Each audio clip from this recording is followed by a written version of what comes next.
నమస్తే, నేను journalist Srinivas. Hydraa high tension గత నెల రోజులుగా హైదరాబాద్ చుట్టుపక్కల ఉంది. దానికి ఒక రకంగా ప్రజల ఆగ్రహంతో, ప్రజల ఉద్యమంతో, ప్రజల నిరసనతో హైడ్రాకి ఒక శాశ్వతమైన బ్రేక్ వేశారు.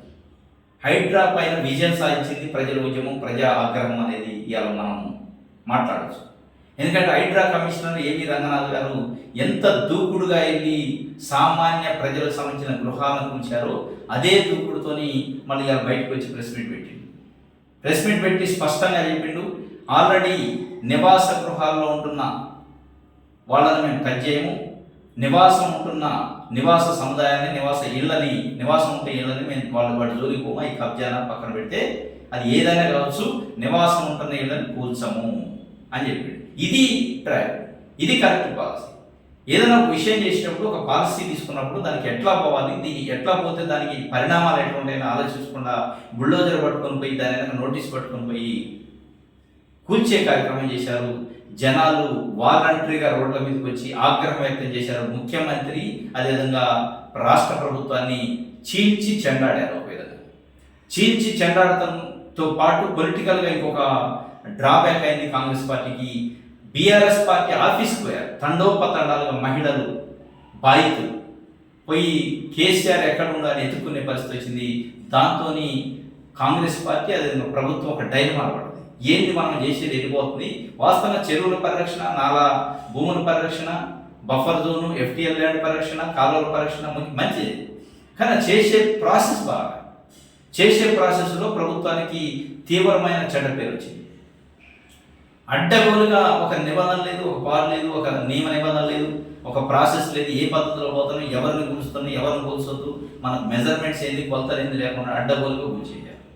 జనాలు రోడ్ల మీదకి వచ్చి ఆగ్రహం వ్యక్తం చేసిన తర్వాత అప్పుడు వాళ్ళు ఇలా దారిలోకి వచ్చారు. హైడ్రా నిన్న ఈరోజు కూడా ఏవి రంగనాథ్ గారు రకరకాల స్టేట్మెంట్ ఇచ్చి పబ్లిక్కి కన్విన్స్ చేసే ప్రయత్నం చేస్తారు.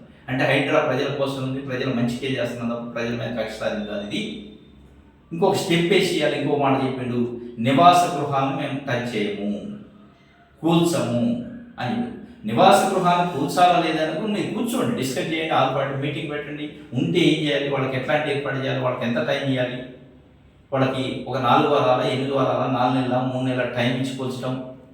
ఇప్పుడు మిడిల్లో స్కూల్స్ అవి ఉన్నాయి, వాళ్ళకి ఏర్పాటు చేయండి. ఇవన్నీ ఉండాలి తప్ప ఓవర్ నైట్లో చేసే కార్యక్రమాలు ఇది. కొన్ని దశాబ్దాల కాలం పాటు అక్కడ ప్రాంతంతో అనుబంధం ఏర్పాటు చేసుకున్న ప్రజల్ని మీరు ఓవర్ నైట్లో నోటీస్ ఇచ్చి దాన్ని బుల్డోజర్ పంపించి కూల్చుతుంటే ఏ ప్రజలు ఒప్పుకోరు. ఎంత అమాయక ప్రజలైనా ఎదురు తిరుగుతారు, ప్రభుత్వాన్ని నిలదీస్తారు, ప్రభుత్వానికి చెడ్డ పేరు.